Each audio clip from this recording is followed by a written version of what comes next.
અખિલ ભારતીય કોંગ્રેસ જન આંદોલન ફ્રન્ટ રાષ્ટ્રીય કોંગ્રેસ દ્વારા સચિન જીઆઈડીસી પોલીસ સ્ટેશન વિસ્તારમાં ઘનશ્યામભાઈ કેશિયર દ્વારા આપવામાં આવેલ દારૂ વેચવાની છૂટ વિરુદ્ધ સુરત પોલીસ કમિશનર સાહેબને આવેદનપત્ર આપવામાં આવ્યું। સુરતમાં સચિન જીઆઈડીસી પોલીસ સ્ટેશનમાં ચાલતા ગેરકાયદેસર દારૂના સ્ટેન્ડ બંધ કરાવવા કમિશનર સાહેબને આવેદનપત્ર આપવામાં આવ્યું। સુરતના સચિન જીઆઈડીસી પોલીસ સ્ટેશનના કહેવાતા કેશિયર વહીવટદાર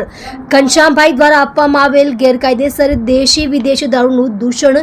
નેસ્ત નાબૂદ કરવા સુરત પોલીસ કમિશનર કચેરી ખાતે મોટી સંખ્યામાં અખિલ ભારતીય કોંગ્રેસ જન આંદોલન ફ્રન્ટ રાષ્ટ્રીય કોંગ્રેસના પ્રમુખ ઉપપ્રમુખ અને કાર્યકર્તા ભેગા થઈ સુરત શહેર પોલીસ કમિશનર શ્રી અનુપમસિંહ ગેહલોત સાહેબને આવેદનપત્ર અપાયું હતું, જેમાં સચિન જીઆઈડીસી પોલીસ સ્ટેશન વિસ્તારમાં બુટલેગરો નરેશ ખલાસી, ઈલા ચાચી, કાલુ ડુંડી, તિલક માલ્યા, સીતુ જેવા લોકોને કેશિયર ઘનશ્યામભાઈ દ્વારા ગેરકાયદેસર દેશી વિદેશી દારૂ વેચવાની અને ભરાણ કરવાની પરમિશન અપાઈ છે, જેમાં આજે અખિલ ભારતીય કોંગ્રેસ જન આંદોલન ફ્રન્ટ રાષ્ટ્રીય કોંગ્રેસ દ્વારા મોટી સંખ્યામાં હાજર થઈ એક સંપ થઈ કમિશનર સાહેબશ્રીને સચિન જીઆઈડીસી વિસ્તારમાં ચાલતા નશાનો કારોબાર બંધ કરાવવા